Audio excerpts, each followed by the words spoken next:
Whale and Dolphin Conservation's North American office is right here in Plymouth, and Julie invited Executive Director Regina Asmutis and Education Coordinator Stephen McCloskey on to talk about the vision of a world where every whale and dolphin is safe and free.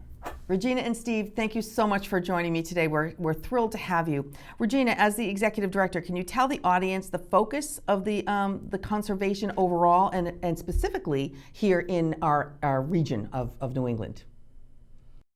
Sure. So Whale and Dolphin Conservation is actually a global organization, and our North American headquarters are in Plymouth, Massachusetts. And our focus here in North America is largely to protect uh, many species of animals in the marine environment. We have a focus on humpback whales, critically endangered North Atlantic right whales here on the East Coast, and also southern resident orcas on the West Coast. So those are some of our major program areas. We try to do a lot of boater outreach. We work with fishermen to try and improve different kinds of fishing gear to reduce entanglements, and we're also trying to reduce vessel strikes. So that's kind of a lot of the focus of what we do in our area, and in Plymouth in particular.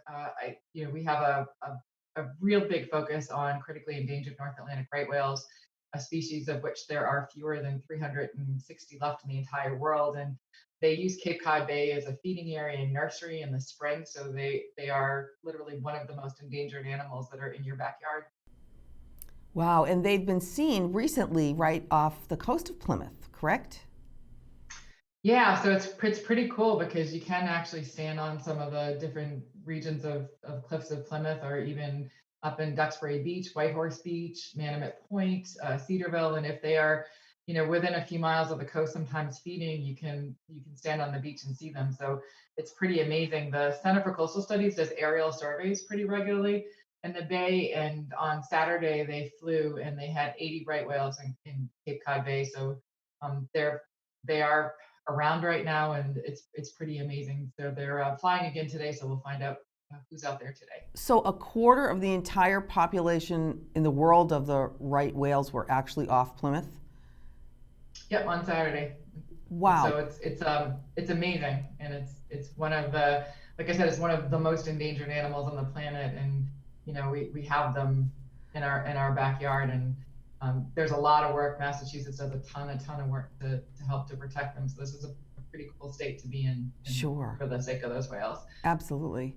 Can you tell me how long is the reproductive process for the right whale? How long would it take them to, let's say, double their population?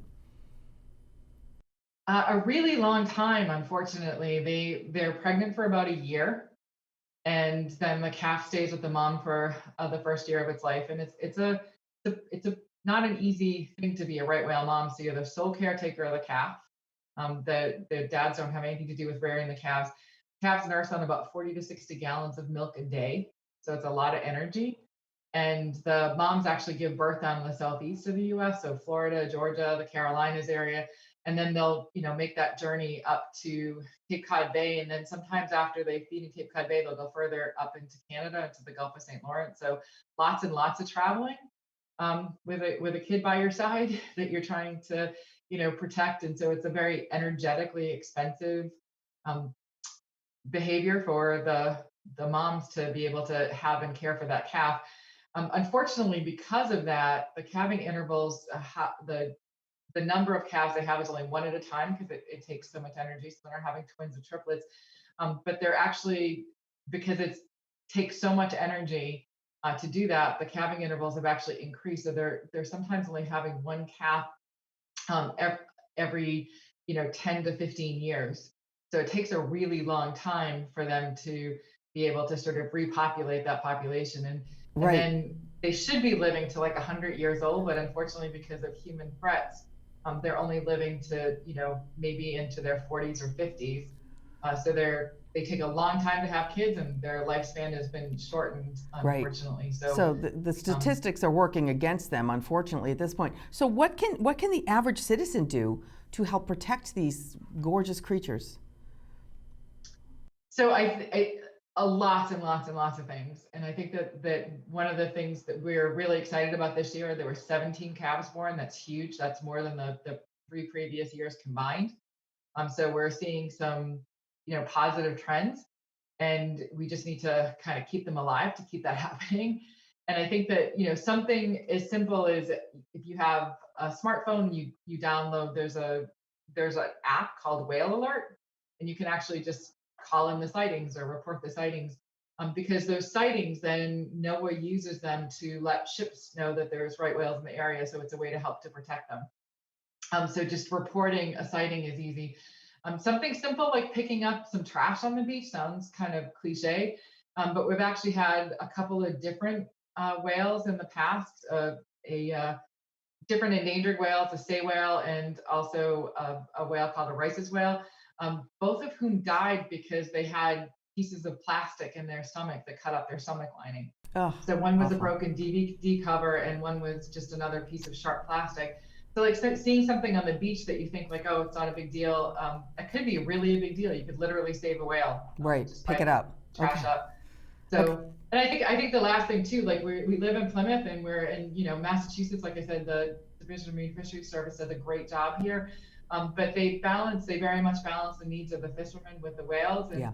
there's a lot of restrictions here for the fishing industry to help to protect these whales. So I would say very much support, Massachusetts lobster fishing. So you don't need to go to Maine, buy lobsters that were fished in Massachusetts, because these guys Right. are under a lot more restrictions and Right. they're doing a lot more to protect Buy whales. local. Another reason to buy local. Okay, Steve, Sure. let's talk about now. You're the education coordinator, and I would think that's hugely important. Is educating people as to what they can do. So talk to me about your job and your function, what you do. Sure. So that's correct. I'm the education coordinator at the Whale and Dolphin Conservation. And right now, we believe like a primary pillar of our education program should be formal education or classroom learning. So better supporting teachers and students where they are in the classroom. And so that with the activities that we create, they're more relevant and they're more engaging. So a big effort we've undertook is aligning ourselves, rooting ourselves in the next generation science standards, or in the education world, more commonly referred to as NGSS. And NGSS is essentially standards that were created by the National Science Teacher Association, the American Association for the Advancement of Science, and the National Research Council back in 2013. And essentially what NGSS does is it provides performance expectations, which are essentially the goals that students should be meeting at the end of each grade. And those goals are related to different scientific concepts and practices and the depth of each that students should be able to demonstrate at the end of each grade. And NGSS is also really cool because it allows the individual teacher to get students to those performance expectations as they best see fit. So by rooting our education efforts with NGSS, we can better create whale and ocean-based activities to advance student learning and understanding towards these performance expectations. And also at the same time, we create a more natural sequencing for students to build knowledge from grade to grade, from elementary school to middle school. And then the last thing I would say is with the activities we develop, we want to embrace student curiosity. So it's our intention to create activities that are inquiry-based and are also looking at natural phenomena. Sure, excellent. And I know kids around here always went to the aquarium. That was one of the trips that you took when you were in either grade school or middle school. I think children naturally are fascinated with the creatures of the sea. And these whales are so magnificent that I would think you have a built-in, really exciting subject matter to let kids study and really learn about and understand the dynamics of how endangered they are. So if a teacher or camp director wanted to bring some of your programs into their classroom or into their camp, how would they do that? What would that look like?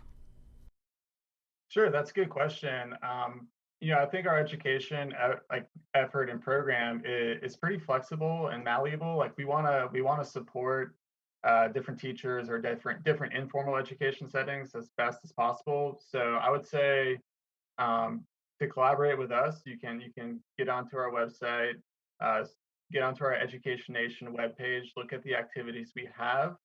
And if you don't see something on that website, but you're still curious if we have something or if we can collaborate, you're always free to reach out. You can contact us by phone, by email. We also have this really cool inflatable North Atlantic right whale that you can go inside and see the anatomy and have a more immersive experience. So that's something that we bring out to different schools and outreach events. So that's a really cool experience to engage people as well. So we are really flexible with working with different organizations. I mean, science is a very collaborative process, and so we believe education should be that way as well. Absolutely. Great.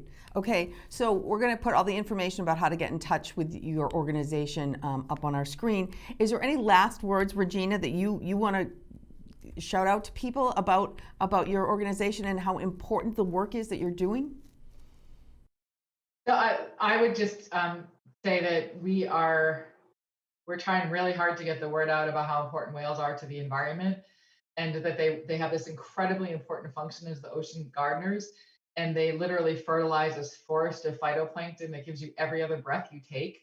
So they're not just cool, they're not just smart, they're super, super important, and our lives and our planet literally depend on them. So whether you're supporting WDC or you're going to support another organization that's trying to help whales, I would really just encourage people to go out there and do what they can to help save these animals, because we need them. And we run something called the Whale Adoption Project, so you can adopt a whale through us if you'd like to, and we give you updates on that particular individual and who they're with and who they're hanging out with. But again, if whatever organization you support, I would just really reinforce that whales are super cool, but they're also super important. So we really want you to do what you can to help us protect them.